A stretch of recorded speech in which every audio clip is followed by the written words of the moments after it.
Amen. Get a drink. So our hymn today is How Great Thou Art. Probably one of the more well-known hymns. Does everybody in here know How Great Thou Art? Or at least has heard it before? No, never. Hey, I would have thought that you guys would know Blessed Assurance, and you didn't, so... I don't know. I'm a little thrown off on what hymns to expect. I don't know if it is. So, as usual, we will sing it first, and then... I'm sure I'm not. You get a jerk all the time. So I don't know. It's not that Sings my soul. That's a little high. Let's go down half step.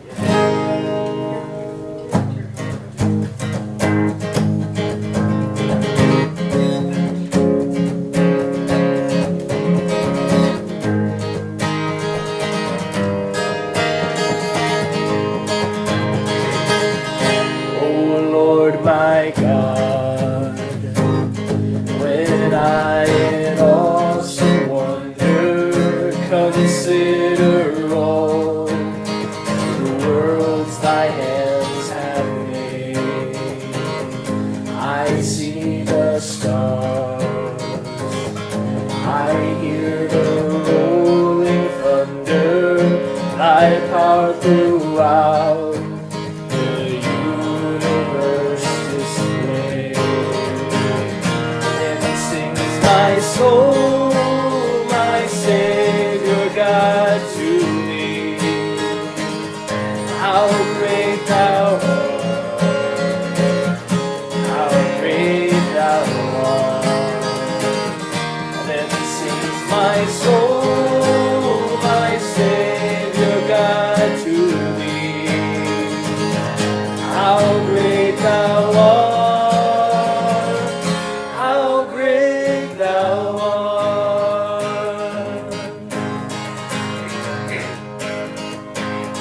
When through the woods and forest glades I wander and hear the birds sing sweetly in the trees.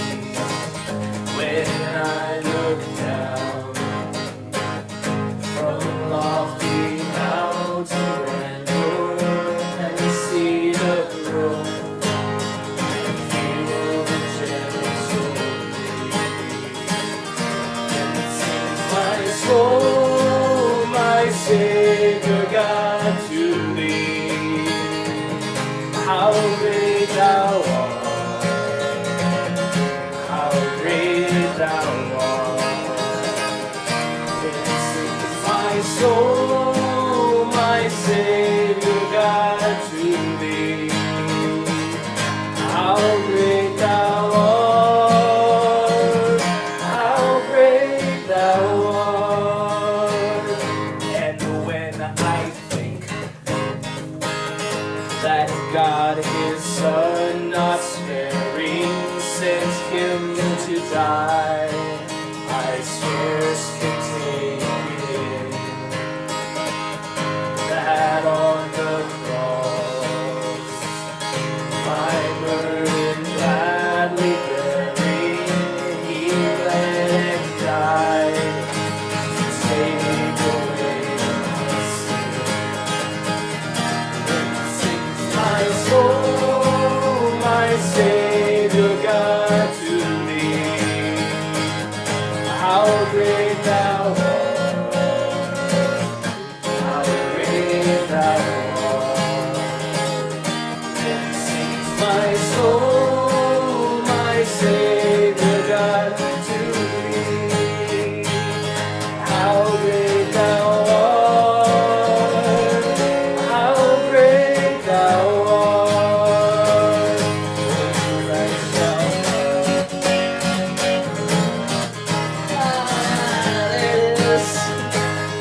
great thou art.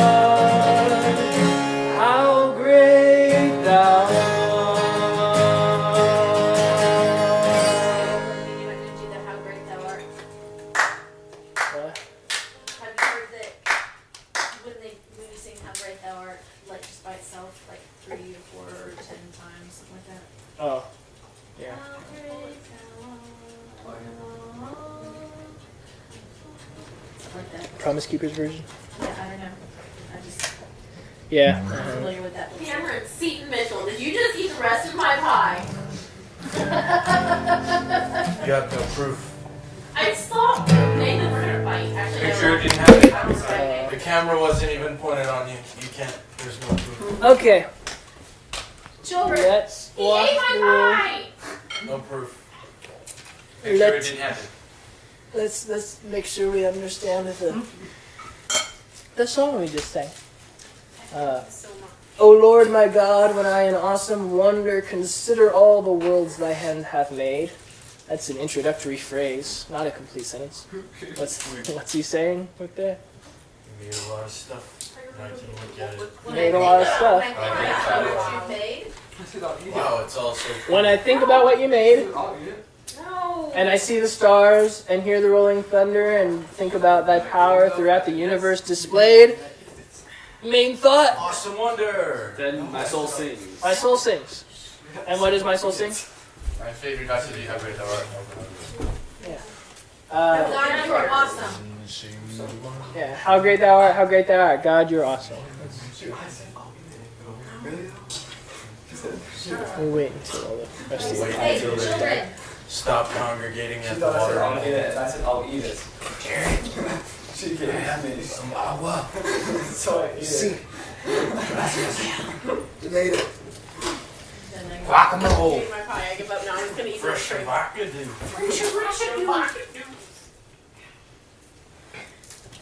And Shayitas. No. Fresh avocados, like free shabak. It was on like a sign. It was a vine. Oh gosh. It said. That's so. Hey, look. It was. It said fresh avocados. But the guy just. There were like spaces. Yeah, there was between space in it. between free shabak ado. Free Free shabak. shabak ado. Okay. Moving. So the point of the first verse of the chorus was... Wow. Anyone? That's a cool guy. Yeah, guy. alright. So cool that my soul sings Yeah. by itself without me telling it to. Yeah. Cool guy. Went through the woods and the forest glade, I wonder, I hear the birds sing sweetly through the trees. When I look down from lofty mountain grandeur and see the brook and feel the gentle breeze. It's the same thing. Same thing, yeah. Yeah, it's just a cool guy. Cool guy did all this. I see the creation and it makes me go, wow. Ooh. How great thou art. Ooh, ah, yee, and sometimes why. No. Yeah? Yeah?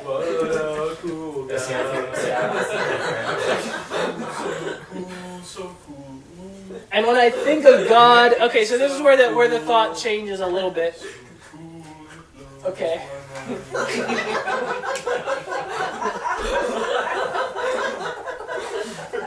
Bravo! Wow. We got new lyrics.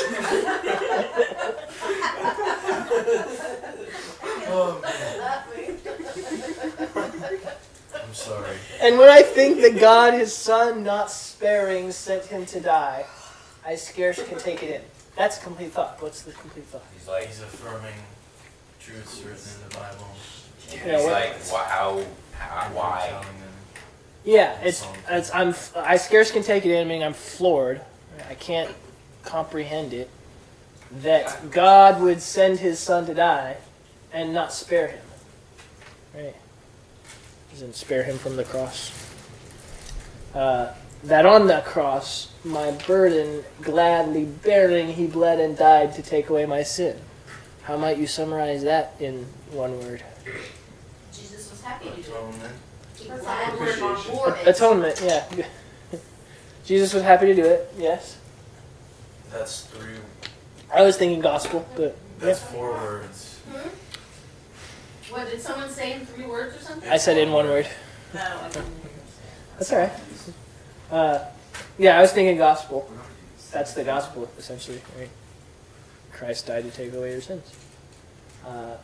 Then sing, okay, so when I think about this particular truth, the atonement, my soul sings.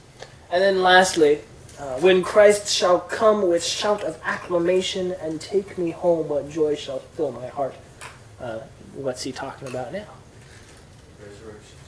Resurrection, yeah. If we're, depending on his theological bent, he might be talking about rapture or just end times being in its totality. With shout of acclamation, anybody know what verse that's referencing? No, When you cried out on the cross. No. No, it's talking about It's like there. before he takes you home. Give you another hint. It's the main rapture passage. I want to contact the Thessalonians. 1 Thessalonians 4, yeah. You guys. And take me home, what joy shall fill my heart. Then I shall bow in humble adoration, and then proclaim, my God, how great thou art. What's he going to do in less words than that? He's going to preach Hallelujah. Hallelujah. Yeah. be resurrected and praise God for eternity. Yeah. Hey, he's going to worship, and I shall bow. Praise God for eternity. And then, of course, the chorus again. One of the things in particular that makes this song so well known and so powerful is that tune. It's a very memorable tune to do do do do. It's just very like rousing and makes you want to sing along. Anyway. Did y'all hear that? Yes.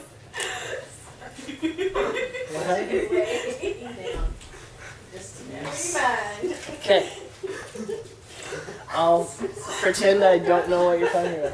Do you know what they're talking about? No. I know what they're talking Then why would you need to pretend? Good point. What are they Do you want to read along? My mom whispered to Hannah, be like, he said doo-doo.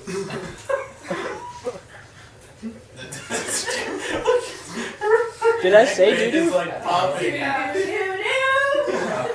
Oh. Okay. Sorry. See what you do. Mom, it's all your fault. So if you want, your face is hilarious right now. Just trying to hold it back so hard. It's not working though. What's coming out my eyes? Yeah. Just think about what Stephen did say. I don't know what he could have said. Just don't put them out. That's I'm trying to distract you. I'm trying to distract you from Although introduced to American audiences when Mr. James Caldwell sang How Great Thou Art at Stony Brook Bible Conference on Long Island in 1951, it was not until Cliff Barrows and Beverly Shea and the Billy Graham evangelistic team used it during the famed London Crusade in Haringey Arena that How Great Thou Art started to become universally well known. Thanks. How did you know that? That was impressive. what year was that? Uh, Because it says it was not until, I guess, just sometime after that. After Haringey 1951. Arena concert. yeah, I remember whenever Billy Graham was doing his thing, so like 70s, 80s. Was it? I don't know. Not today, George. Oh, he's wearing the shoes. The second paragraph on there. You want to read along? The original Swedish text was a poem entitled O Storik Gud, written by a Swedish pastor, the Reverend Karl Boberg, in 1886. In addition to being one of the leading evangelical preachers of his day, Boberg was also the successful editor of the periodical Sanningsvittne. His inspiration for this text is said to have come from a visit to a beautiful country estate on the southeast coast of Sweden. He was suddenly caught in a midday thunderstorm with awe-inspiring moments of flashing violence followed by a clear, brilliant sun. Soon afterwards, he heard the calm, sweet songs of the birds in nearby trees. The experience prompted the pastor to fall to his knees in humble adoration of his mighty God. He penned this exaltation in a 9-stanza poem, beginning with the Swedish words, O stort Gud, när jag den värld beskådar, meaning, O great God, when I see that world. Several years later, Boberg, where did I lost my place, was attending a meeting in the province of Värmland and was surprised to hear the congregation sing his poem to the tune of an old Swedish melody.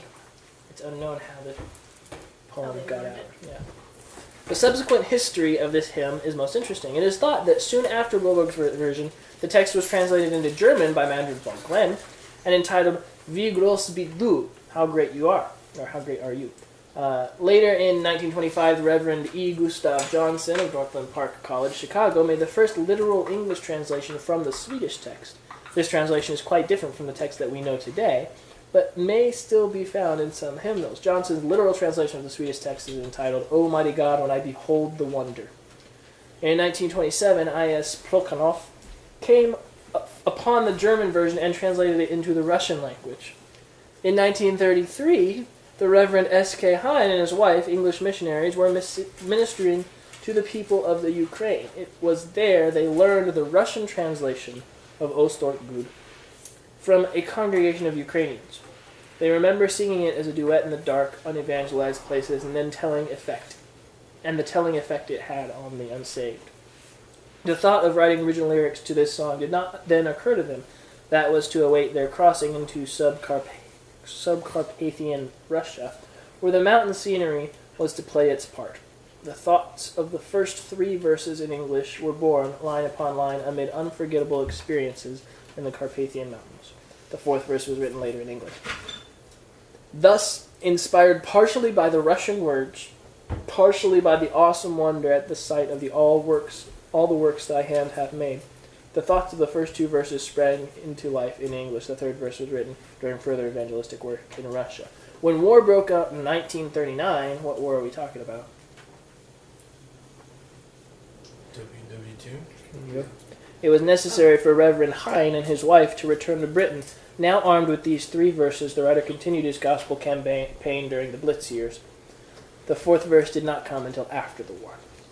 The tune for this hymn is an arrangement made of an old Swedish folk melody.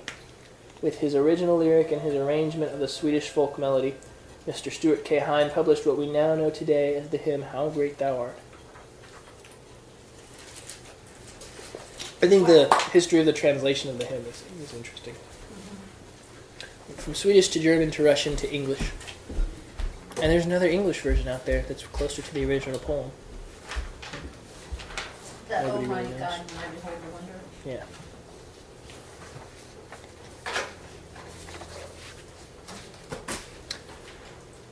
Oh, we need to spend a little bit of time in prayer. So, if you want to break up into groups, do like 10 minutes of prayer. I think Cameron needs some extra prayer this week. Yeah. Yeah, I agree. Hey, I'm doing great. Just because I haven't done hardly any homework and I'm up to it tomorrow and Tuesday doesn't mean I need extra prayer. So 10 minutes. 4:27. Come back. Dude, haven't you used that one before? Yes. Oh, jeez. Okay. That was The a lot with my dad. Okay. We are studying the Minor Prophets. We're starting off, 5-6 weeks on the Minor Prophets. The idea being that those books that you probably don't know much of anything about, if somebody were to ask you,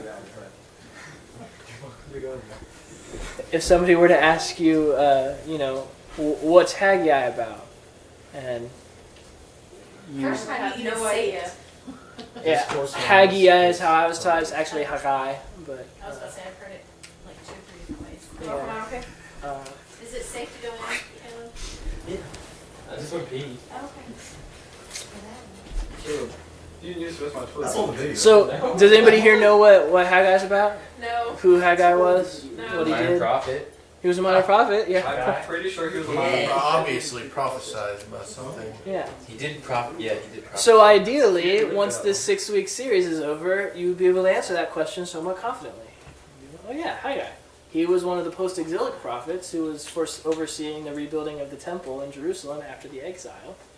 And he's known as the encourager prophet. He came in after the temple, stalled for 70 years of rebuilding. Haggai and Zechariah came up and really reinstated the building of the temple and finishing it. That's what it's about, FYI. So that's what you'd want to be able to do. But to do that, you have to know your background. And history and background is incredibly important with the prophets, because otherwise they're just names saying a whole bunch of nothing. If you know the history, if you know the context that they're in, they're saying things that are actually incredibly applicable today, because some of the stuff that they said would happen hasn't happened yet. And so we're still waiting on it to occur. And so knowing the prophets, knowing what they said and what they predicted would happen, if we believe what the Bible says that it's going to happen. So are we on the lookout for those things? But lots of people are hesitant to study the prophets, so I'll start out with this little thing of why study the prophets. First of all, prophets are a huge portion of the Bible. If you look at your Bibles, 22% of the entire Bible, why is that going forward? 22% of the entire Bible is prophets. Okay? That's almost a quarter, a fourth of the Bible. Prophetic books. Almost a third of the Old Testament, prophets. Put that in perspective, the whole New Testament is only 23% of the Bible. So, Really? as much as the New Testament is, Matthew, Mark, Luke, John, all the way through Revelation, the prophets make up almost the same amount of space, time given in the text. So it's worth knowing them.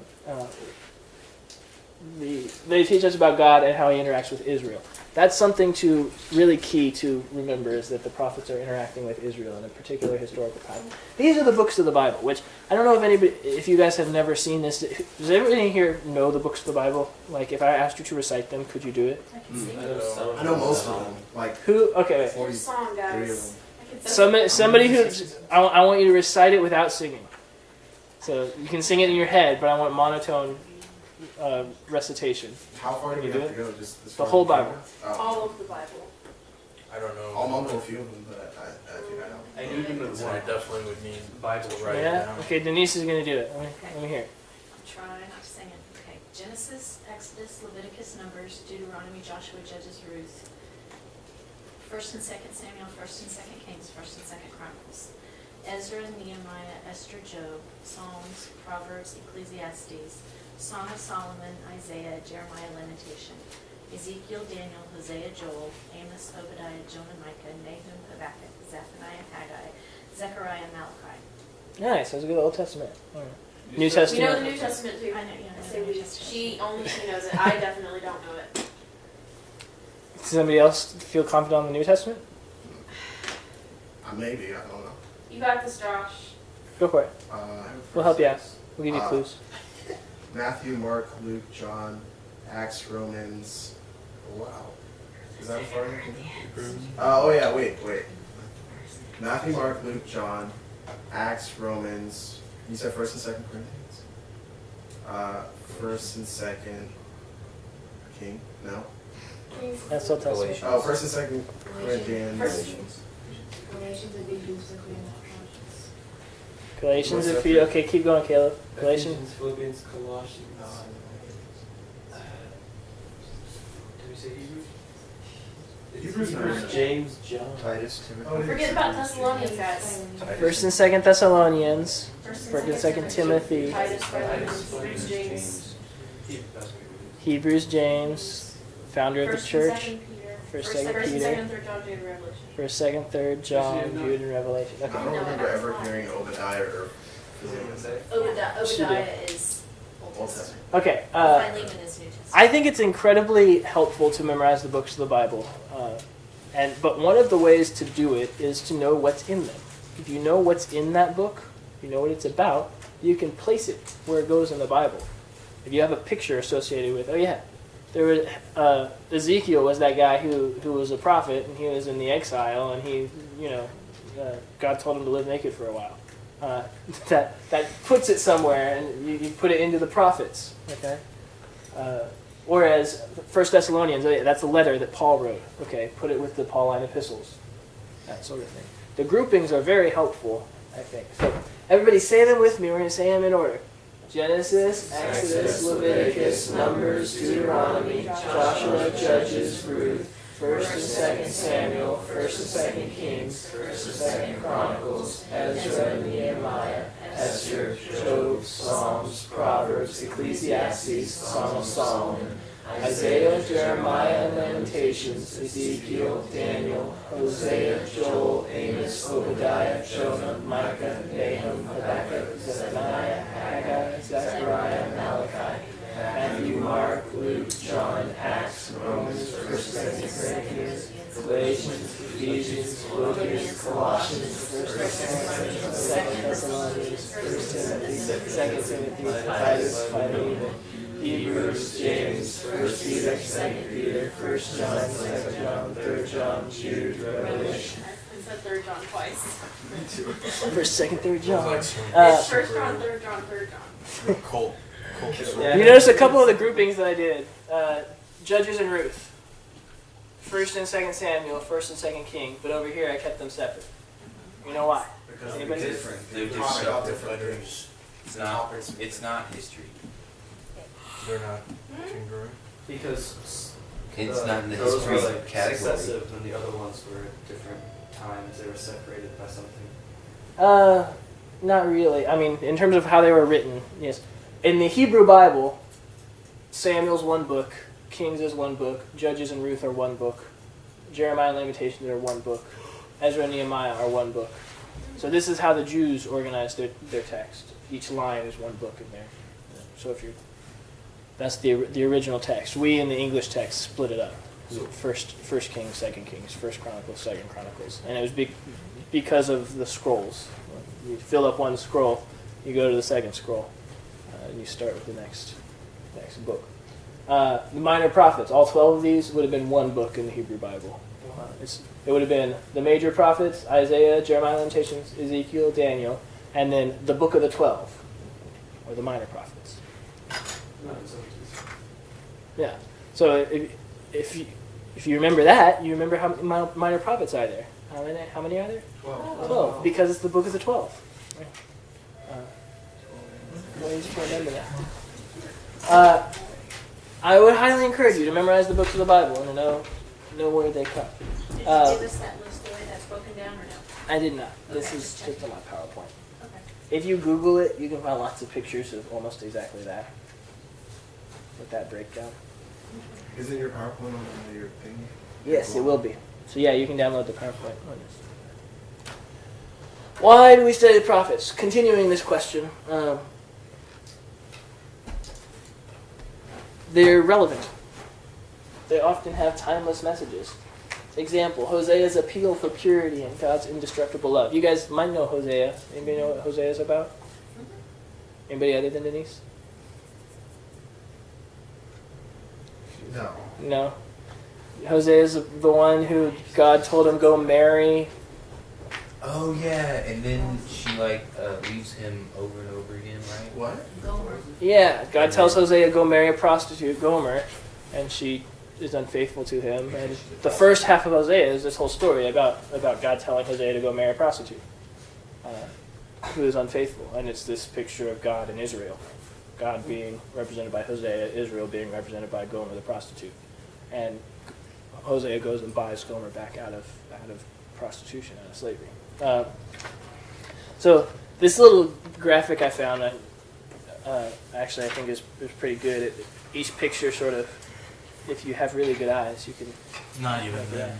As we get further, you'll get bigger iterations of this picture, so you can actually read it. Jonah's just a whale. We will find out when we get there. Yeah, Jonah's a whale. Big fish. I can read the first word of every single paragraph.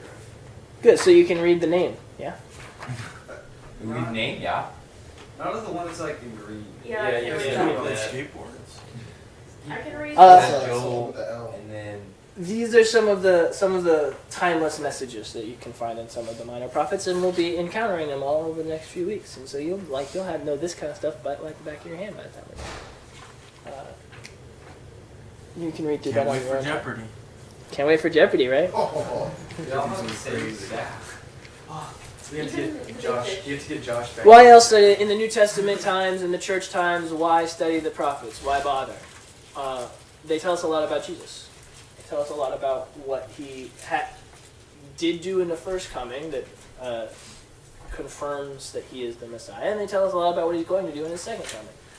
As in, how will we know when he's back? That sort of thing. They teach us more about the future than the New Testament. There's a lot of things in the prophets that are yet to be fulfilled, and in particular, there's a lot of things about Israel in the prophets that are yet to be fulfilled, and so helping us keep an eye on Israel and know sort of what to expect, what's coming down the road. If you don't know a little bit of eschatology, you won't get the prophets. You won't like them. So does anybody remember the basics of eschatology? Anybody remember the basic eschatological truths that we went over when we did eschatology? Can't say I do. No? I figured that one was a long shot. If you were to guess, what are the essentials of eschatology? What are the essentials of the study of the end times? What do we have to affirm as Christians? The validity of the Bible. Validity of the Bible, I would agree with that. There's a post-trib, pre-trib, mid-trib things. Yeah, okay, so yeah, you just explain rapture views. So when is the rapture going to happen, before the tribulation, after tribulation? That's definitely not one of the essentials. Jesus is coming back. Jesus is coming back. There you go. That's the absolute essential about eschatology. Is Jesus is going to come back, and specifically in a human, literal form on the earth, not like in some sort of a spiritual, analogous kind of way. He's actually going to return to the earth. in the same way that he was, And but Yeah. different. What else? What about us? What are we going to be The judge in? will be resurrected. Be resurrected, yeah. Be resurrected in bodily form. Physical bodily form. Where are we going to live for all eternity if you're a believer? New earth. With him in the new earth. With him in the new earth, yeah. Where? Capital H. These would be some of the theological. The other one that we went over in the non-negotiable eschatological truths was the fact that not everyone's going to be saved. I was going to say something along those lines. Yeah. You don't get saved just because you're a creation of God. You get saved because you're a child of God, and those are two different things. You have been regenerated. You've believed in the Messiah. That makes you a child of God. Though it is said that he will show mercy on whom he will show mercy to, so Yeah. there's that. Which implies that he's not going to show mercy to some. Correct. They serve as our examples. If you read Hebrews 11, he specifically says, all the prophets came before us, acting as an example to us. They stress both the judgment and mercy of God, who always does what he says he will do. If you leave out the prophets in your study of the Bible, you often come away with an incomplete view of God. You either err too much on the side of God's mercy, or you err too much on the side of God's wrath. If you're only reading the historical literature, if you just read the book of Joshua and Judges, you're going to think God is just this vengeful guy who likes to kill people. And if you only read the book of John, you're going to think God is just this sort of impotent, can't really do anything, touchy-feely sort of guy who isn't really worth following. The prophets balance those two things. In all of the prophets, you get a common theme, which is judgment is coming. If you want to summarize any of the minor prophets, you summarize it with judgment is coming. The question is, who's he saying judgment is coming to, and in what context in each prophet? But almost without exception, I think all of the prophets are like, judgment's coming. Like, God's going to really give it to us if we don't shape up our act. And in all but a couple of them, you have a clear picture of grace and mercy and a promise of a future hope for Israel in the midst of the judgment that's coming. There's always this balance. The prophets are incredible, but again, they're quite difficult to understand if you don't know the context. So that's what we're doing today. We're learning the context. We're plunking down into the context. Some other reasons why some people might neglect the study of the prophets. They think they're out of date and irrelevant. Many people are like, will say, the church is this whole new thing, different iteration of God's plan on earth, and so the prophets don't matter anymore. They're all done. We as Bible-believing Christians who read the Word of God literally would say, well, there's some stuff that they said would happen that haven't yet, which means it still has to happen. That would be a dispensational view, by the way, if you cared. There are pretty conservative veins of Christianity that would still say, the prophets aren't particularly directly applicable today. And the dispensationalists would say, no, there's quite a few places that are really directly applicable. Why else do we not do them? Why else do we not read them? They require effort and skill to exegete, to understand. You actually have to work to get them. You have to actually stay focused, because if you don't, it gets really easy to do that thing where you just read words and don't really listen to yourself as you're reading, and then you get to the bottom of your page and you're like, hey, I just read a whole page of the Bible and I don't really remember anything that I just read. Have you guys experienced that? Happens a lot in the prophets if you're not engaged and thinking about the context.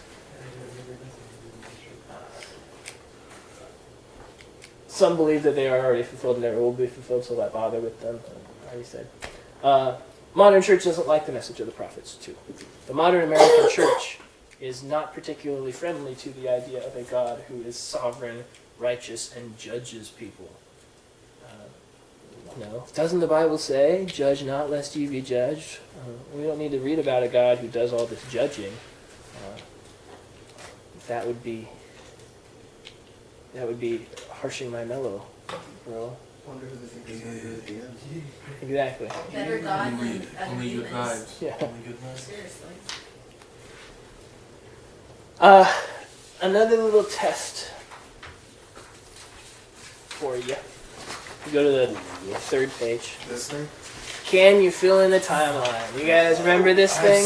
Yeah. Before. The little bit. All right. Kind of looks like a shark. A little bit. So, I'm going to toss you the pointer, the laser pointer's the last button with the little light up thing. I'm going to give you some sort of an event, and I want you to point where on the timeline it happens. So, give you a brief overview. Creation happens over here. The vision of the kingdom happens there. Return from exile happens there. Jesus happens there. Wait, Richard. I want to use the clicker thing. Okay, Ben, you can start. Where does the destruction of the temple by Babylon happen? Ooh, I know this one. In the second drop. Here? There you go, right there, 586 BC. Yes. I don't know this. Good catch, Josh. Lit. Alright. Lit. The one that's not narrow. Hey, that's me. The what? The one that's The not one that Third looks like a button. sun. Oh, you're right. Where does Abraham live? Where does he live? Yeah, where on the After- timeline does he live? Sort of right after. So this is before this, right? Correct. Well, Right? Like that time's before that time? define before. Before as in like before. Like, BC goes the opposite way. It oh, counts no down. way, for real? That's dumb. I mean, it's not, but you know what I mean. I think he right here. No. You had it right before. Is it like right here? Back a little bit more. Right about there. That's about where Abraham Is was it living. before Yeah. or after Noah? After Noah. So it goes to 1,000 and then That's it's... what I was thinking. Yeah, it goes from 1,000 to 900 to 800. Oh, it goes back? I thought you meant It goes towards zero. And Okay, then so when the the graph goes goes zero, that way? AD goes back. What? We were like, Does the graph go that way, not that way? It progresses that way. The years of BC are count backwards up into the cross. And then, And so it's going to end up going back. No.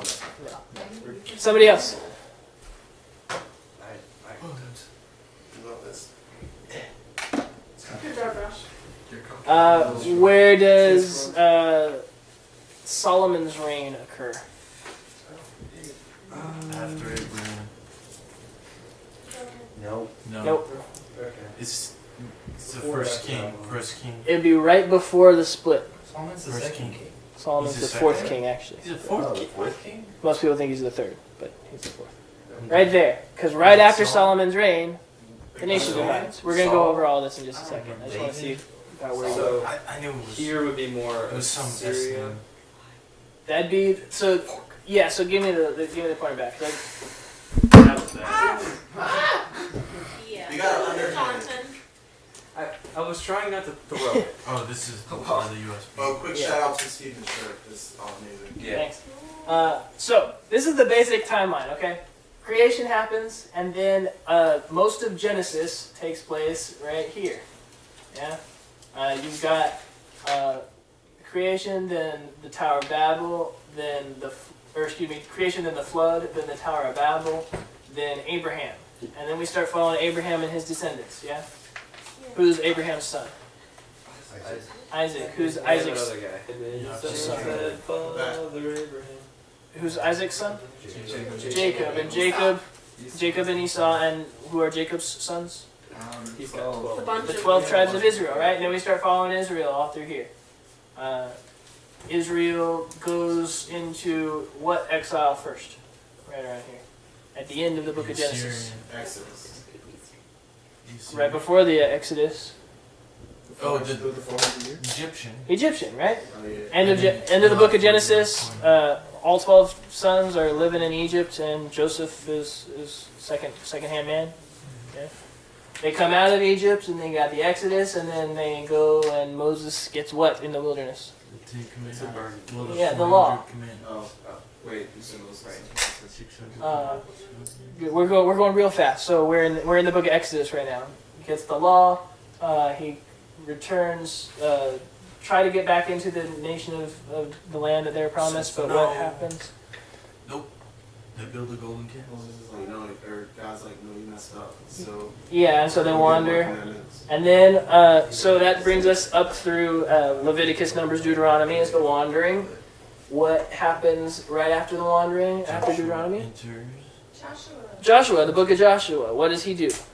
He enters Oh, and he, conquers and doesn't conquer all like he was. Conquers the land. Good. So they go in, they set up shop, and then the country devolves into the time of the judges. Right? Judge, the thing that we're going to go over all this in more detail. That's why I'm going real fast. Judges, the theme of the judges is everyone did what was right in their own eyes. After the judges, you've got anyone? Ruth, that's the end of the judges, and then the kings. Yeah. So you got 1st, 2nd Kings, 1st, 2nd Chronicles, and the book. So Samuel, 1st, 2nd Kings, 1st, 2nd Chronicles. All those are talking about the reigns of the kings. And the 1st and 2nd Samuel happens right here, the United Empire. So there are 3 kings covered in the books of 1st and 2nd Samuel. Who are they? Saul, David, Solomon. Yeah. Right after Solomon, Solomon's son Rehoboam gets into it with Jeroboam. God promises Jeroboam, yeah, you're gonna take the kingdom, and so they split. They split into the northern kingdom, boom, and the southern kingdom, boom. So that's what this represents. You got the northern kingdom of Israel and the southern kingdom of Judah. And so you've got 2 different nations going on, and they're all setting up their own kings, and they're all doing their own thing. And the books of Kings and Chronicles are going back and forth between the 2 different nations. They're saying the king of Israel was reigning this way, and he fought these battles, and he won these things, and then he died, and he did this good. So the nation of Israel, we'll follow them for a second. What happens to them? They soldier on. How many good kings do they have? A couple. Not a lot. 0. 0. Nation of Israel has 0 good kings. And then what happens in 722 BC? Assyria. Assyria comes in, wipes them off the map. Yeah. Yeah, so that was They were stubborn. Southern nation of Judah. They have their own kings, and about how many good kings were there? a couple. A couple, yeah, 5 or 6, depending on how you count them. They soldier on. You got kings like Hezekiah, Josiah, Uzziah. These are some of the good kings. All the ayahs. And Daniel. And then destruction of Babylon. destruction by Babylon. Babylon comes in, destroys the nation of Judah, and takes them into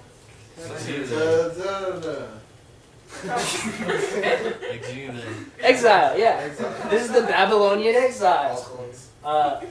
This is when Daniel and his 3 friends are taken into exile, right? Oh yeah. Jeremiah taken into exile. Ezekiel, an exile prophet.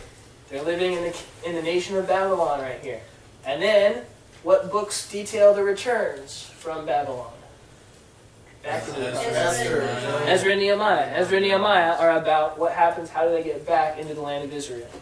Then you've got intertestamental period where nothing is really written, and then we pick up in Matthew with Jesus in the New Testament.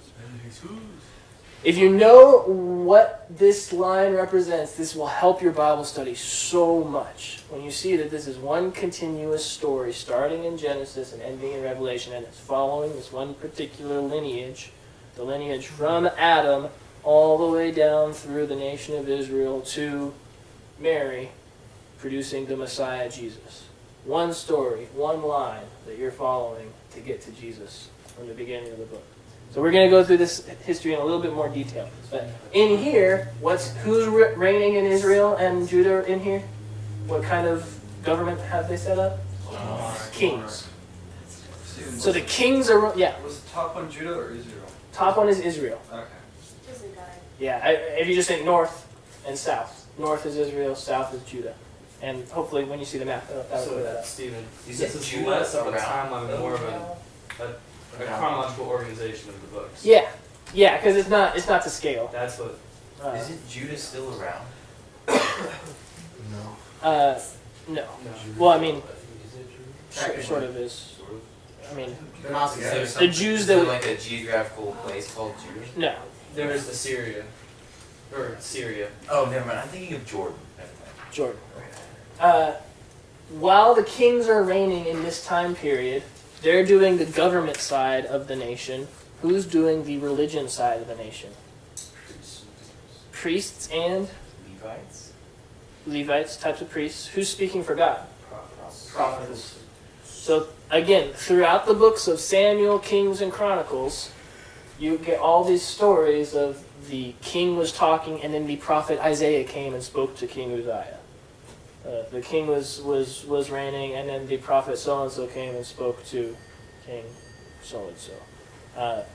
They're interacting, and then the kings are supposedly getting words from God through the prophets.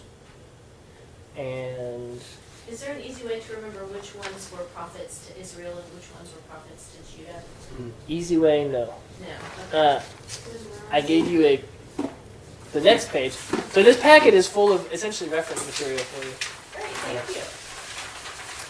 Also, I just want to be sure that this is something that I didn't think about for a long time, and I didn't realize where Israel was in the world until I was about 15. So I wish somebody had shown me something like this earlier. Everyone know where we're looking at right now? What's that continent? Africa. Yeah. It's about a So if we zoom in a little bit, other way. This is Africa. This is the Mediterranean. That's the Nile, right? The Red Sea Right right there. It's right there. That's the Mediterranean. On the right. This is where Israel is. Everybody with me? Yes. Wait, so what's that whole big So chunk Israel's right there. What big chunk? The big chunk right To the next to right of Africa. it, that's Saudi Arabia. That's the Yeah. Arabian Peninsula. Arabian Oh. Peninsula. So Israel's just that top part. Between that. It's Israel's right there. So, Right by the tail of big bird. Top of the big boot. yeah, that's the Red The Sea. Mediterranean Sea looks like a bird. That's the Mediterranean Sea. That is the Jordan River. That's the Dead Sea. That's the Black Sea. Sea of Galilee.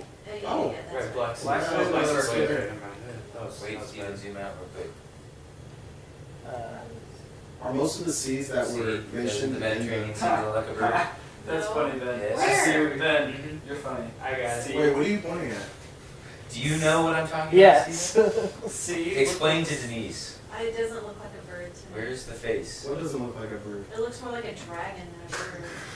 Yeah, I think Oh, it's I like thought a you were dragon. talking about. Never mind. I thought you were talking about flipping the bird. Because it does look like. Where do you see that? Hey, where did you see that? Oh, I see a boot You over see there. it? No. Oh, you put it out, Steven. Let me see. What world are y'all looking at? that's the middle finger, and those are the curled up other fingers. Oh, I guess so. That is very. That's looks a more big like a Oh, Sorry. flip the seat. That's Okay. hilarious. So this is Israel. Can zoom in on it? Looks like a bunch of water. You should have. So, if you turn to the second page in your handout, we're going to talk through that history a little bit more. Prophet's overview or Wait. the But this succession of maps helps you out. It's the red line. The red line is current, the current nation of Israel. Sans Gaza. It's changed a little bit, but So this is most current. the red line. is. Oh. So this first one is what it looked like when Solomon was king, the nation of Israel. The second one is what it looked like right after Solomon was king, when it divided in the north and south. And then the third one is what it looked like when the Maccabees. Just referencing Friends. When the Maccabees were ruling, this is after the exile return. Let's see that show. This is what Judah looked like. Alexander the Great. Yes, after Alexander the Great. Okay. This is like 90 years before Jesus. So about the time when Jesus is coming, this is what Judea looked like.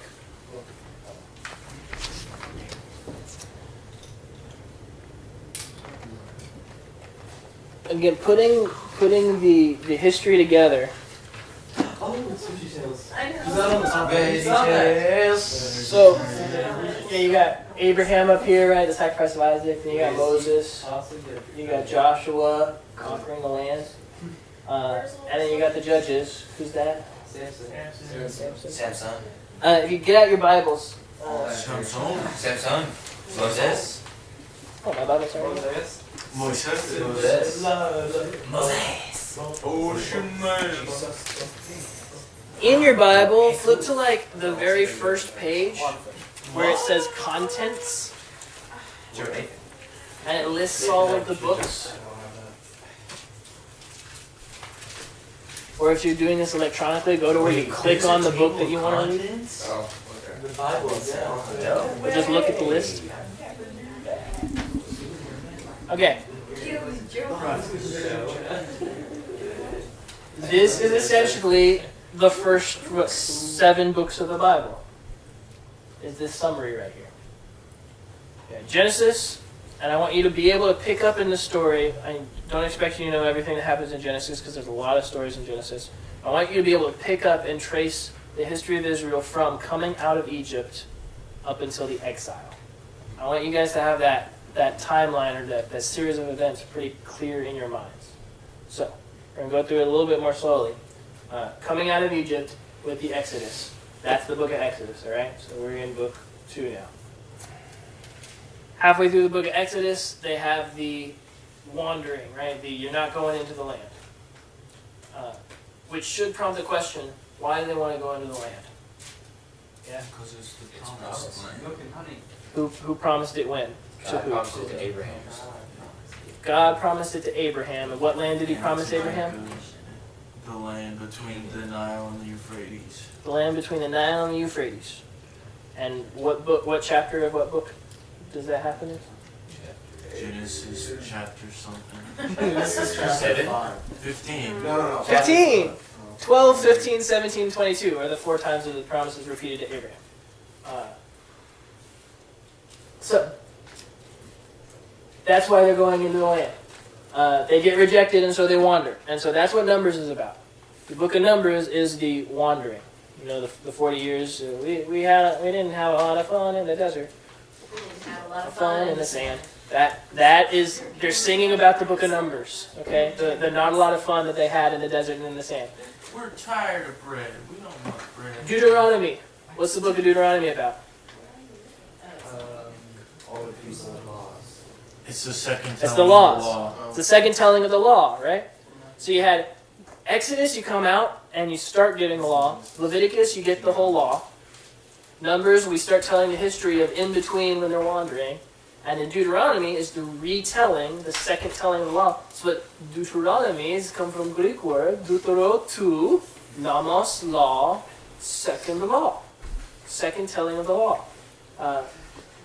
Deuteronomy is when Joshua is about to go in and take the nation of it, the land that was promised to them, and he's retelling the law to this new generation. So wait, Exactly. so what was Numbers? What would you say? Numbers is mostly the history of the wanderings. History of the world. Joshua, what's Joshua about? Conquering the land. Conquering the land, right? Not conquering Starts all with the with land. Jericho. He comes in, he takes Jericho, he splits into two different campaigns. He goes south, he goes north. He makes a deal with some Moabites and doesn't really take everything that he's supposed to. And that's all in the book of Joshua. You should read it. It's quite a compelling book. It's like reading a war story, because that's what it is. But for the most part, they take a lot of the land that God had promised them. Not all of it.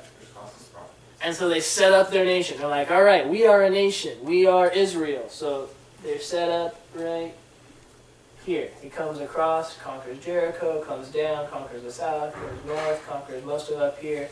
And then they set up and they divide the land up. And do I have a It map should of be, if you have your division? Bibles, it should be in But your why would they come in there, since they're coming from Egypt? I don't have a map with Where the would division they of how they broke it I up. don't have a map in mine. Denise says she does. Well, yeah, but it's a map in my Bible. Oh. I don't- Can you show us where they were wandering? They were wandering right there. Found it. But then why did they go up and then come to the ocean? What? Why? You said they like went up and then Yeah, they went came up this from way and crossed into Jericho. from the west to the east. Correct. Or the No, east from to the the east to the, west. from the west to the east, and then they went up, like where Jordan, modern day Jordan is, but then they had to cross back over. To get To to the the west. Jericho. Gotcha. So that's split when the book that. of Joshua starts, when they cross the split Jordan. it. They're crossing that river right there. And the Nile and the Euphrates and Tigris. Yeah, Euphrates is up here. That's the It's Euphrates. further west. Tigris is right there. And the Nile's right there. So God promised him land. God promised Abraham land that stretches from the great river, that's the Euphrates, to the river in Egypt, the Nile. That's a lot. So until Israel, or the descendants of Abraham, possess land that stretches from this portion to that portion via the line of Isaac, because he said that was the son of promise by which he would fulfill the promise of the land. That promise is yet to be fulfilled, and it still has yet to be fulfilled to this day. The descendants of Abraham via Isaac have not controlled the land from the river Nile to the river Do they Euphrates. control any more than they have since? They control this portion today. So about the same amount. Correct. The stuff that's further, the stuff that's further east is Iran, Iraq, well, not Iran, Iraq, Pakistan, Jordan, Oh. There's Lebanon is further north. Syria. Syria. Well, ISIS, or whatever it's called nowadays. ISIL. The It's not Levant. called ISIS, it's still called Syria. Well, the Syria's got a Islamic little bitty State of chunk, Iraq and and then Syria. the Arab something or other. That Uh, have different- What? So but ISIS- Joshua comes in, conquers most of the land, and they set up shop. Right? They're like, we're going to be our nation. We're going to follow God's law, and it takes them about 20 years to stop doing that. Then you get the period of the next book in your Bible, Judges. Judges. Right? What is somebody summarize the book of the Judges for me? What's going on during the book time of the Judges? They're just like, we're going to do what we want. Well, Wait. Cameron, go first. People were not following the law. Judges were like, hey, follow the law. And then they died, and then people followed the law, and then they repeat the cycle. And then they repeat the cycle. Yeah, very good summary. It's just this cycle of we're going to follow God, and then them not doing it, and so God brings in a nation to judge them, and then raises up some leader to get them out of it. And daggers and poop. And daggers and poop. Yes. Ehud was a great judge. Ehud is Nathan's favorite judge. He's the one who kills. Is it, Fat guy. is it an Amalekite? Oh, right, Oh, the there's dagger goes all the way in. Buried in his stomach fat. Yeah. Yeah. Poop coming. That is Judges. It's just this cycle. It's this cycle of we're going to follow God, but in reality, everyone did what was right in their own eyes. In those days, there was no king in Israel. Everyone did what was right in their own eyes. You cap off the end of the Judges with the book of Ruth, and this is kind of the leading you into the next book. What's the book of Ruth about? Ruth. Common mistake. Samuel. I thought Samuel. Naomi, there you go. The book of Ruth is about Naomi. Oh, sorry, wrong. I'm a mistake. That's okay. Oh, mistake. Yeah, that one was supposed to get you. That's okay. Book of Ruth is about Naomi, but at the end of the book of Ruth, anybody know how the book of Ruth ends? Anybody want to flip to the end of the book of Ruth? Isn't Ruth was. What is that? that little kid? Esther. That little kid is born, right? Ruth. Ruth was promised to be in the line of Jesus, in the line of the Messiah, because of her taking care of Naomi. Who's the one Yes. that And, had having and kids? she married Boaz. Ruth marries Boaz, and then if you go to Ruth chapter 4, Obed, that's his name. verses 18 to 22. Now these are the generations of Perez. Perez is the father. Oh yeah, that's right. These are the generation of Perez. Perez fathered Hezron. Hezron fathered Ram. Ram fathered Amminadab. Amminadab fathered Nahshon. Nahshon fathered Salmon. Salmon fathered Boaz, the guy that Ruth married. Boaz fathered Obed, Ruth's son. Obed fathered Jesse, and Jesse fathered David. And so, you as a Jew are reading this, you're like, oh, that's why we've been reading this book. It's to know where David came from. Got it. You get to Samuel, and we're not really talking about David anymore. We're talking about this guy named Samuel. Samuel comes along, and he is the last judge and kind of the first in the revitalization of the prophets. So he's the last judge. He's the first prophet since Moses. Can we count Joshua as a prophet or not? Is kind of the question. Oh, okay.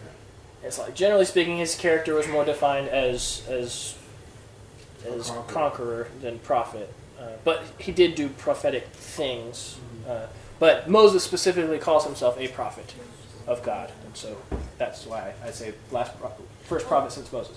But then Moses appointed him as his successor. So, successor in what? In leader, in prophet? Yeah. Yeah. And there are other prophets, there are other minor prophets living during this time. Anybody think of a female prophet who lived during the time of the judges? Esther. Nope. Can't remember her name, but I know she exists. Deborah, Deborah. Oh, Yeah. Deborah. I knew that. which means beat. Because it's not spelled Deborah as in like, it's spelled Deborah, right? Samuel comes along though, and he is like the guy. He hears directly from God, and that's what the first couple chapters of Samuel are about his birth and then his call. God calls to Samuel and says, Samuel, and I'm going to talk to you now. You're going to be my voice for the people of Israel. And God tells Samuel, you're going to get a king. You're going to appoint a king because the people want it. What a king does he appoint? What king does he appoint? Saul. That didn't sound good. That's what the rest of the book of Samuel, 1 Samuel, is about. It's about Saul's reign as king. About halfway through, chapter 16, what happens to Saul's reign as king? It ends. He turns into... No, not yet. He falls on his sword. Oh, does he? No, That he wasn't doesn't bad. turn into... Halfway through the book of 1 Samuel, No, that's wrong guy. chapter 16. Anybody remember what happened in chapter 16 of 1 Saul Samuel? called from the New Testament. Oh. Was it Yeah. that This is Saul, the king of Israel. Saul was told on the king? Yeah, Samuel's told to find another king. Oh, this is the... One who will be a 1 man after my own heart. 16:7. Yeah. Is Saul the one with David and Joshua and Caleb? With David. Is that this Saul? David and Jonathan. David and Jonathan, that's what I meant. Oh, Yeah. yeah. That was not good. So that's what the second half of 1 Samuel is about, is following David while Saul is king. And it's looking at what David does, and Saul's trying to kill him and chase him down, and so he forms a band of mighty men, and he leads sort of this rebellion against Saul. 1 Samuel ends with Saul's death. He falls on his sword. Somebody mentioned it. Or he... Doesn't the guy who watched Saul fall on his sword go and tell David and David kills him? No, didn't the other guy fall on his sword too? I What actually do you guys honestly mean don't by remember. fall on their sword? You mean like... Killed himself. They just put out the Yeah. gun. Oh. What'd they do? 2 Samuel And David was anointed by Saul, by Samuel Samuel. Jonathan. in chapter 16. Yeah. Jonathan and So he's Saul anointed were king. killed at the same time? But Saul- there's still like 17 chapters before he actually becomes king. So was he anointed? He was anointed before. He was anointed while Saul was still alive. Correct. Yes. Which that's why Saul kind of went loco because the spirit left Yeah. him. Correct. He got like a, was it an evil spirit? An evil spirit from the Lord Wait, came to torment Saul. That's exactly what the text says. wait, was it? Yeah. It was basically, Mess with your No. pneumatology a little bit. It was basically to enforce that David was the new king Yes. and that Saul had. 2 Samuel follows David's reign as king. And again, the first half is really good. He's doing the right thing until chapter 7 comes along. Is it David or Daniel? David. Or not chapter 7. What am I thinking of? Chapter 11 comes along, and what does David do? Watching the girl cleanse herself. Bathsheba. Yeah, you got the whole David Bathsheba thing. Chapter 12, you have a prophet who shows up to speak to David. What prophet? Nathan, yeah. Nathan shows up, Nathan shows up, and he tells David, I know what you did. I know what you did. It's all your fault. I know what you did. I know what you did. The rubber duck. The rubber duck. David repents, but his reign is never really the same. Then we follow some of David's sons, Solomon and Absalom, and some of the incestuous things that go on. Well, one of them died, by the way. Isn't Absalom king? Well, they're and then both he dead. dies? Yeah, No, one they of them fight died. over Technically, who's they're going all to take dead right over now. the I nation. already Absalom said doesn't really that. ever become king; he's prince. No, with the whole Yeah, Bathsheba but thing, Solomon David was was the David's fourth son. king, right? Yes, I forget He killed what's his name. the lady's husband. No, but I thought there was this whole My thing whole where life like has been a lie. his faith was all messed up, because of the whole Bathsheba thing, or just in general, or whatever, and then things got really, really bad for him after he killed the husband. So, What's his name?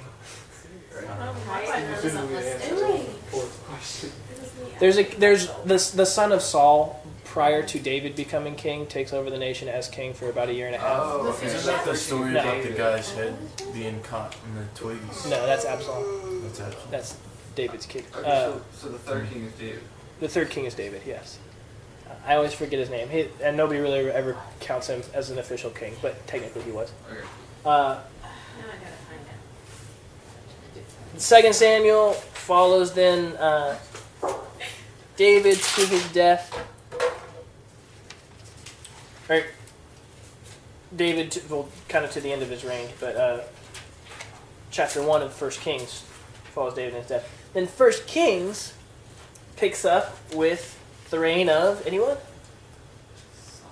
Solomon. So where are we in the timeline? Right when we Going split. backwards. right there. Right there. Do you know this person?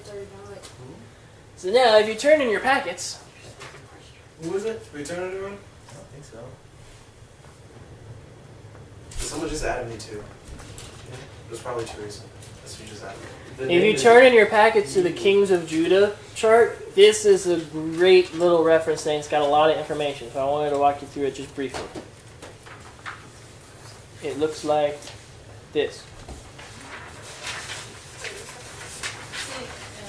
See, you don't even have it listed. I know. That's,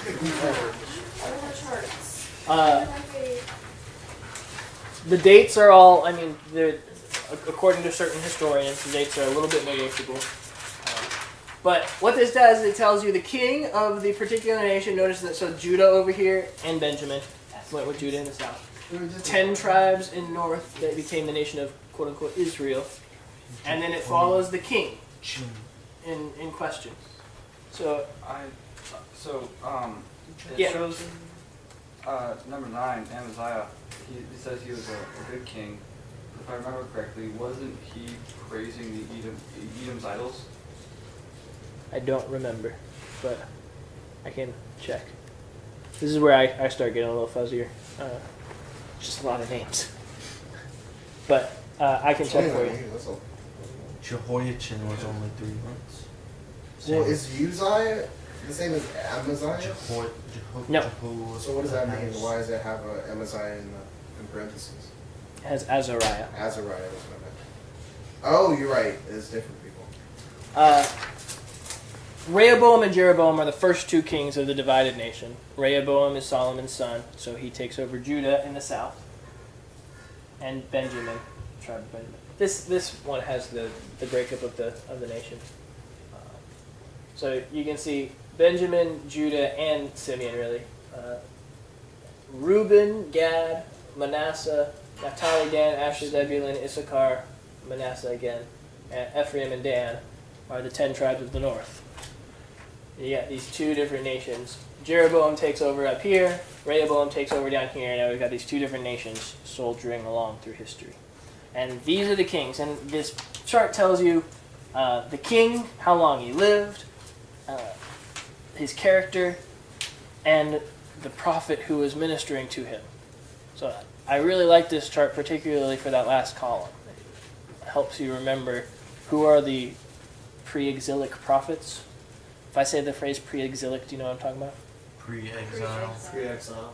Pre-exile, before the exile into Babylon, before that little half-circle dip in the timeline. Yeah, Stephen. Yeah. So Amaziah, he conquered Edom, and he brought the idols back with him and set them up. Okay. So then why is it that you have him listed as a good king? Is there a reason for that? I don't know, because I didn't create this, Okay. but I'm guessing what they went off of was the description of the king in the text. Because almost always when you read the text, it's like such and such was a king, and he followed God. Yeah. In it. Some of them are medium kings in Judah. So Amaziah might be one of those. He started out good, and then in his old age turned bad. Yeah.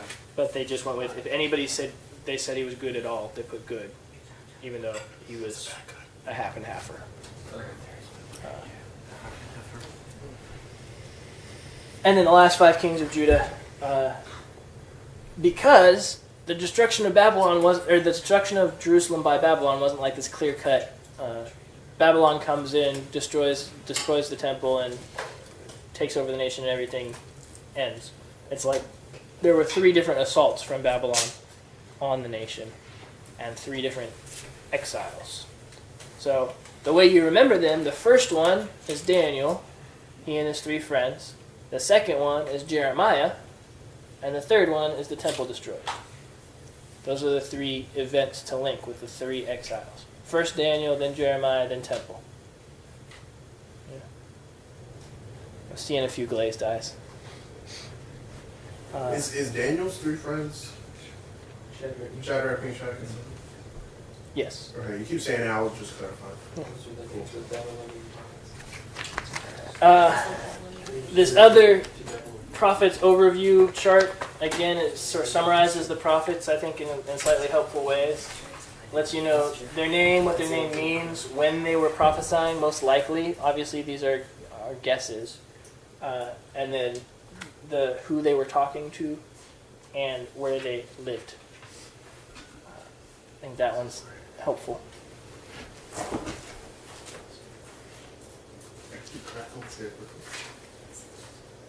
Everybody understand how the nation is functioning at this time when the prophets are speaking? Not very well. Not very well. Is how the nation is functioning? It's like off. Or were you describing how you understand? The nation is functioning. Okay. Yeah, I was gonna say the same thing. Isn't it kind of like off and on though? Yeah, not very well. It's I was right. They're functioning. For the most part, it's bad, but They're trying to function. good. they're averaging about 20 years per king in Judah. Is that And bad? Yes. yes, I mean some of them are really short, some of them are a little bit longer. But they're going back and forth as bad king, good king, bad king, good king, bad king, good king. And in Israel, it's just like all of them are bad. They're just like, we're going to worship Baal, and we're never going to even think about worshiping God again. Does that mean that their prophets were not... Frustrated? Well, yeah, frustrated, but maybe not very good? Or not very, not very effective? That's the word I'm trying to come up with. I don't think so. I think they just had really bad kings. Yeah. If you read you got Elijah, Elisha, Amos, Jonah, Abijah. Some of the more well-known minor prophets are the ones ministering in Israel. It's just that they're really evil. Just don't listen. Exactly. So this is going to be a helpful reference moving forward as we turn to a new prophet. We're gonna be like, what is this prophet all about? And then your back page is, again, another timeline to try and organize. I'm trying to give you as many different ways to organize the same information. I don't know if that's confusing or helpful. I think it's okay. I think it will be helpful, I just need to take it home and like process it. Digest. Yeah, this is something that you kind of have to marinate with a little Yeah, bit. I can't. It's not making any sense don't right want to. now. The thing on the screen is on Wait, so is this different? Is this Yeah. what you're showing us right now? Yeah, I don't have this one on the screen. So this is, again, it's another way of organizing the same information. You've got Israel on the top, Judah on the bottom, and it gives you the century over on the left-hand side, lists the king. In Judah, it lists if they were a good king, and then it lists the prophet when he's ministering over on the left-hand side, kind of so you can see what kings are living while he's speaking for God. And the things on the right hand side This is are my favorite one so far. And it also it lets you know who's ruling in Assyria at the time of specific kings, to let you know they're at war almost constantly through the period of the kings. Okay, they're constantly trying to expand their borders. This is what the 8th, 9th, 10th century BC was like. Everyone was always at battle and at war, trying to expand their nation, get their borders bigger, because you have more land, you have more resources, you're richer, you're a better off country. So is this also during the reign of or the beginning of the reign of the empires? Yes. So Judah is battling Syria along with Israel, and Israel falls before Judah does. Correct. And then Babylon comes, takes them over. Babylon comes, takes Assyria over, and then marches straight on down and takes Judah over too. Okay. So what happened at Babel? Oh, we go first. Denise. I have two questions. Yeah. One, and I think he may have touched on it, so Israel and Judah were warring against each other, or no? Yes and no. I mean, not as vehemently as the others. It was kind of like this. Well, we got common history. We'll just agree to disagree on who's in charge of our land and our nation.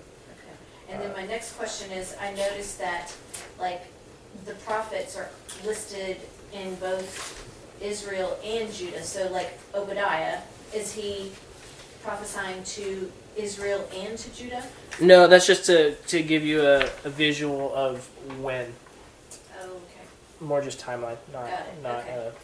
Yeah. Okay. Good question though. Why are their sizes not proportional? Yeah, the sizes are proportional. Because some of the kings in Israel reigned for a lot longer than some of the kings in Judah. So when you had a king in Israel who reigned for 20 years and is taking up one line, it's going to be shorter than you had 3 kings who took that same 20 years in Judah. So, Oh, see what I'm saying? you're right. Say it again?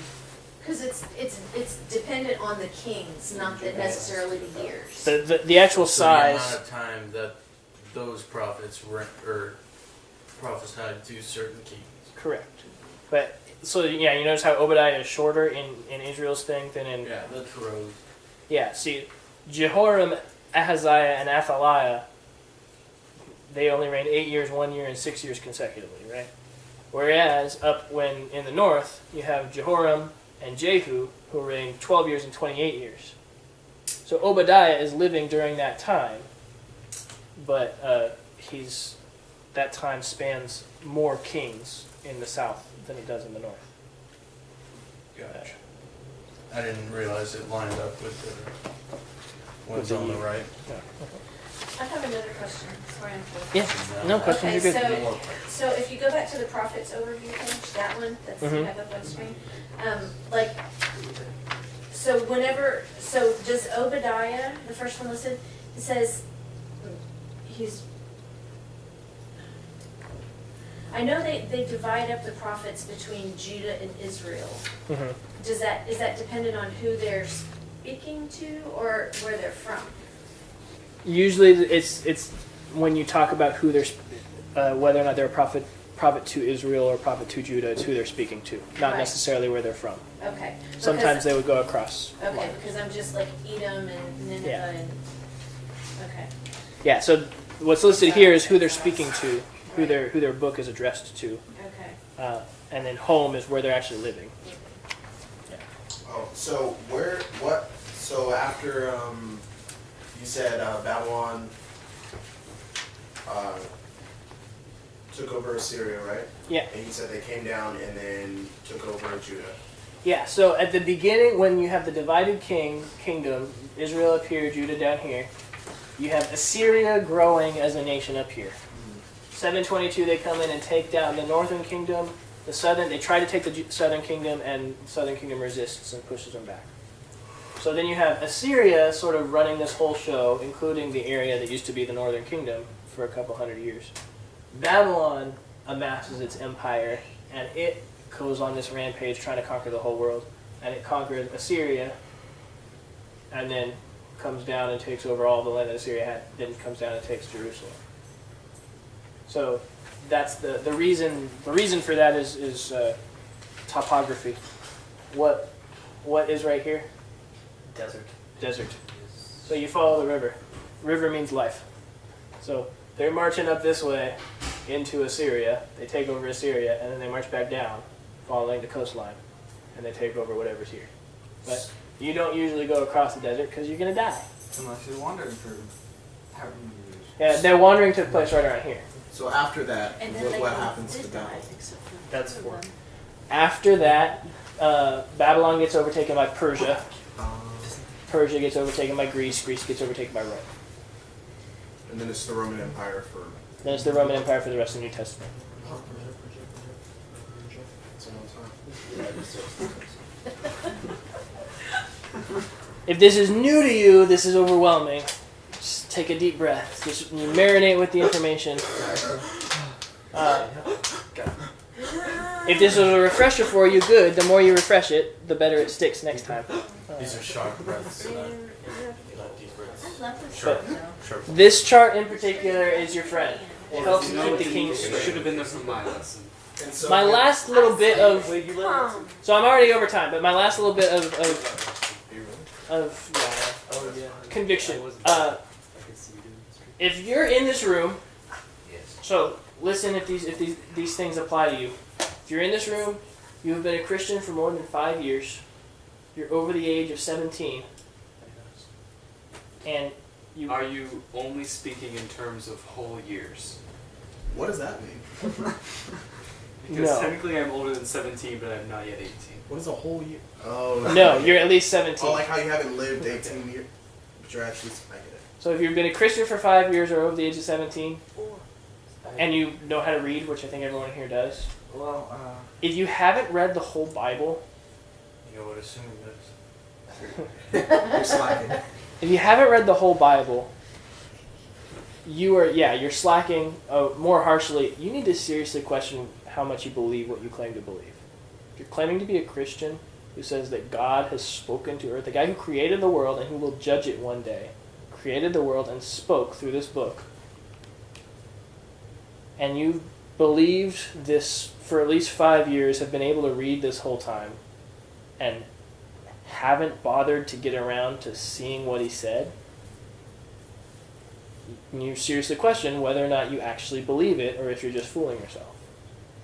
So you're just making sure that every book is read, not like you took an amount of time. Yeah, to no, read not the not Bible. that you just sat down and read the whole thing, but I mean, from cover to in this order. But yeah, if you haven't read everything that's in here at least once, you've had 5 years where you've been claiming to believe this, and you've been able to read this whole time. And I say 17 because that means you were 12 when you started believing at least. And I say by the time you're 12, you should be a thinking adult. You know how to think. Thought he was You should. 13. 13. All right, so we'll go with 18 then. My point is, it's kind of in that if that applies to you, if you haven't done that, it's nut up or shut up time. It's do you believe what you say you believe, then back it up. Particularly for the sections of books that we've been talking about, the books that everyone ignores. 1 Kings, 2 Kings, 1st, 2nd Chronicles, Samuel. Those are actually easy reads. And Those read, they read like books. They read like a story. Narrative. narrative. If you've ever sat down and read a narrative book, that's what it reads like. And so I would highly, highly encourage you in as strong terms as possible, without actually using expletives, to get on it. Read this book. And if you need help, if you want accountability, I always recommend read it in chronological order instead of the order that they appear in this, that we've organized them. Because if you read it in chronological order, it makes more sense. You can follow the story that we've just been talking about for this last hour. You can find chronological reading plans online. You just Google chronological Bible reading plan. It'll tell you what sections to read each day. And it'll get you done in a year or 2 years. Or, if you actually believe that the creator of the universe spoke, maybe try and get it done in 3 months. I've read books this long in 3 months. You sit down every night and read it. But, kind of think it's important. So that's my lecture. To finish it off, make sure you feel good about yourself. That's always my main concern, right? Comfort. Yeah. I don't feel like that's true. I don't think. If that doesn't apply to you, then you don't need to listen to that lecture. But maybe you do. Maybe because if that 3 years down the road and then it does apply to you and you still haven't done anything about it, get on it. There is time to rectify the situation. Well, There I is don't know. time. Jesus may come back. Correct. True. So hurry up before he does. But yeah, the last when he does line of return, Bible. you were gonna come back, so I didn't bother. Is not gonna be a legitimate excuse. Can I just not I can cross revelation. Well, I knew you were gonna come back sometime in the next. What? Oh, really? And Yeah. James. I think James.